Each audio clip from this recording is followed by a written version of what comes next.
In our time, a pervasive inner turmoil is spreading. It is not a physical illness, but a spiritual adriftness, a persistent anxiety, an unspoken emptiness, and a recurring question about the meaning of it all. We fill our days with work, entertainment, and the curated perfection of social media, but in the quiet moments, a profound sense of hollowness often returns. The renowned psychologist Carl Jung once diagnosed this modern condition with an almost prophetic clarity. The world is full of people suffering from the loss of God. To many modern ears, this statement may sound archaic, even preachy. After all, we live in an age of science and reason. But if we look past the literal interpretation of God and see it instead as a symbol for the overarching systems of meaning, moral frameworks, and psychological shelter that once guided humanity, we find that Jung's words pinpoint the core of our collective predicament with stunning accuracy. Our suffering comes not from the loss of a deity, but from having dismantled the temple that housed our spirits without finding a new home. This video is an invitation to walk through the ruins of that temple, to understand how we arrived here, to examine the false idols we've erected to fill the void, and finally, to begin drawing a map back to the sacred within ourselves.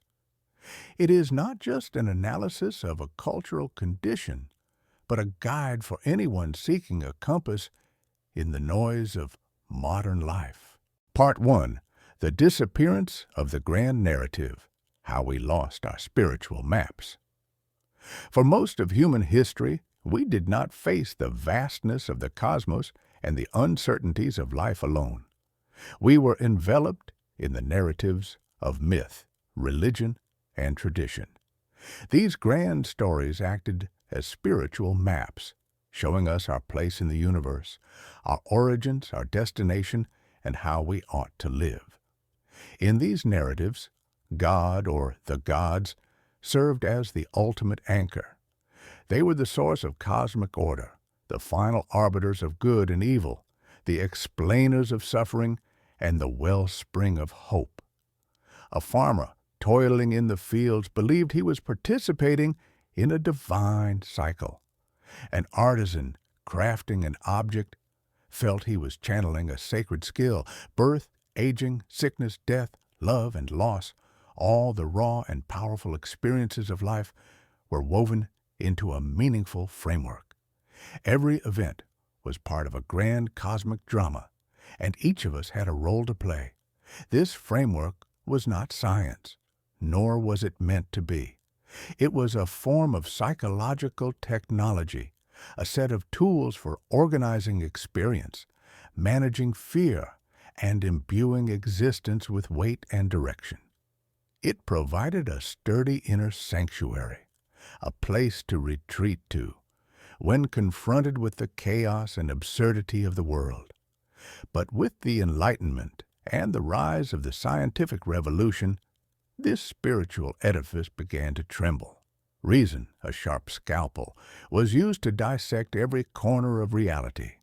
The sacred stories, once seen as divine revelation, were reclassified as historical inaccuracies or primitive superstitions. We learned to measure everything by logic and evidence, and when we could not prove God in a laboratory or observe him through a telescope, many of us declared him dead. This was, without question, a great leap for human civilization. It freed us from dogma and ushered in an era of unprecedented material progress. Yet, in the process, we made a critical error. We threw the baby out with the bathwater. We mistook myth for a crude attempt at science and discarded it when a better science came along. We failed to realize that the primary function of myth was not to map the outer cosmos, but to chart the inner world. And so, the temple fell. We found ourselves standing on a vast, rational, and demystified plane, armed with immense power, but plagued by an immense confusion. We possessed all the knowledge of how to live, how to prolong life, increase efficiency, connect the globe, but were left speechless on the fundamental question of why. We became spiritual orphans in a world we understood more than ever, yet felt at home in less than ever. Part 2. The False Idols. Modern Pursuits to Fill the Void. A psychological vacuum, like a natural one, cannot exist for long. When the grand transcendent belief systems receded, something had to rush in to fill the void left by the death of God.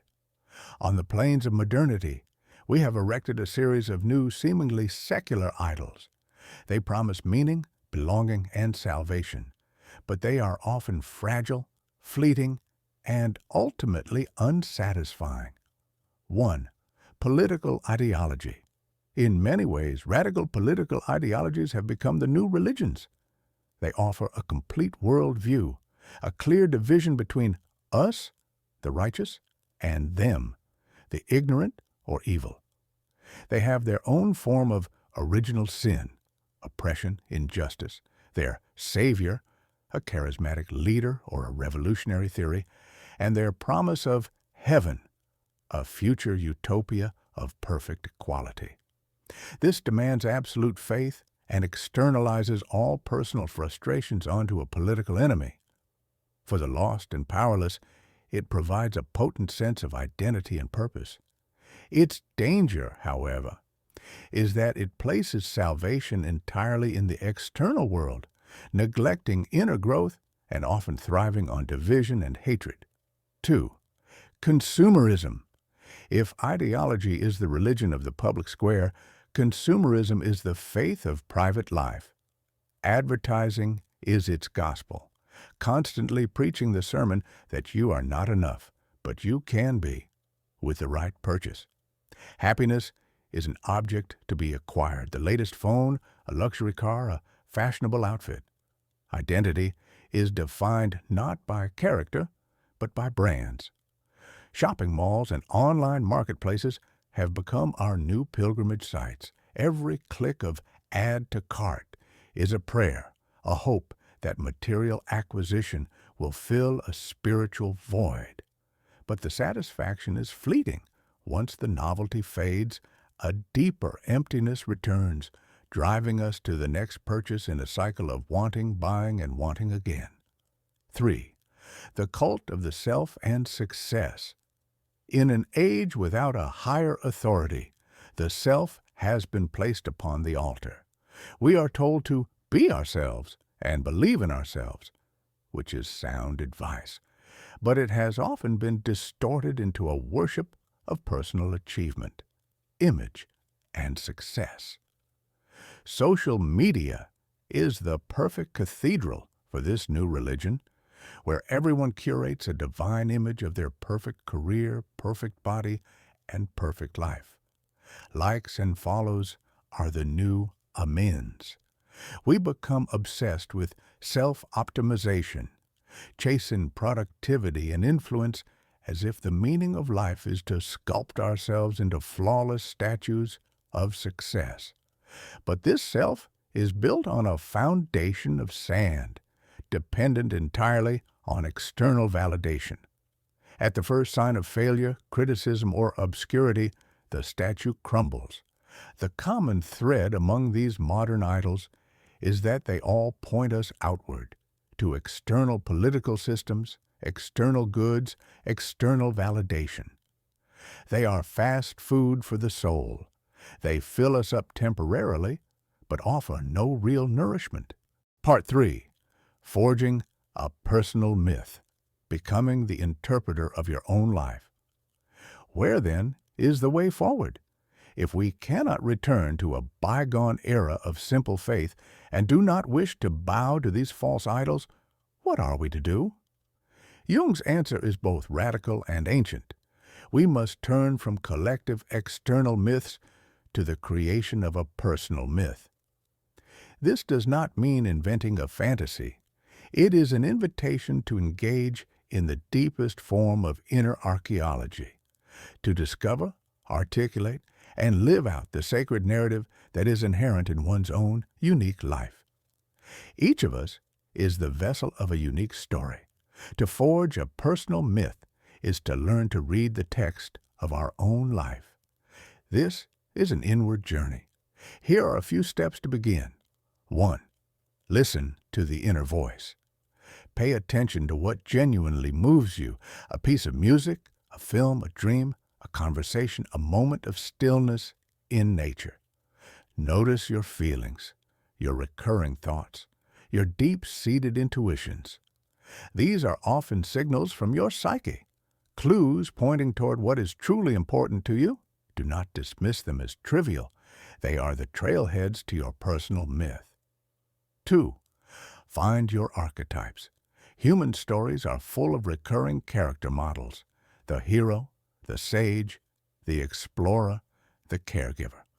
These are archetypes. Reflect on which characters from stories, history, or your own life resonate most deeply with you.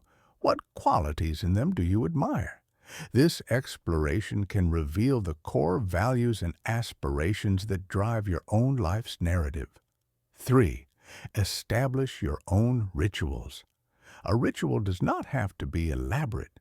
It can be a simple conscious act. 15 minutes of journaling each morning, a weekly walk in nature without distractions, a regular deep conversation with a trusted friend, or immersing yourself in a creative hobby. These deliberate practices pull us out of the mundane and create a sacred space for connecting with our inner selves. They are a way to pause, reflect, and recharge. 4. Acknowledge and integrate your shadow. Everyone has a side of themselves they dislike or deny: their laziness, envy, or cowardice. Jung called this the shadow. Our instinct is to repress it, but forging a personal myth requires us to see and understand our shadow.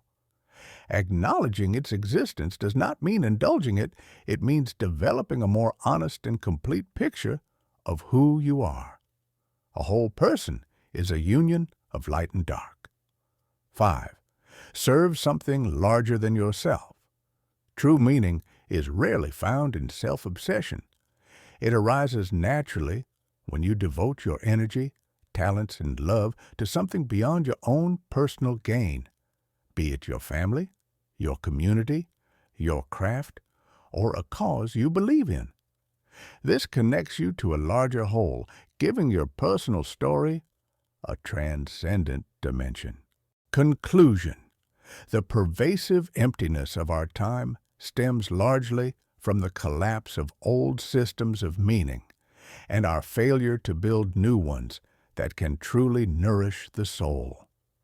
We have tried to fill the void with careers, possessions, and the approval of others, but these have proven to be inadequate. The most promising path forward lies in turning our gaze from the outer world to the inner one. It requires us to stop chasing and start listening, to listen to, interpret, and integrate the experiences of our own lives. It is about learning to read the unique story that is you. This is not a quick fix. It is a lifelong practice that demands patience and honesty.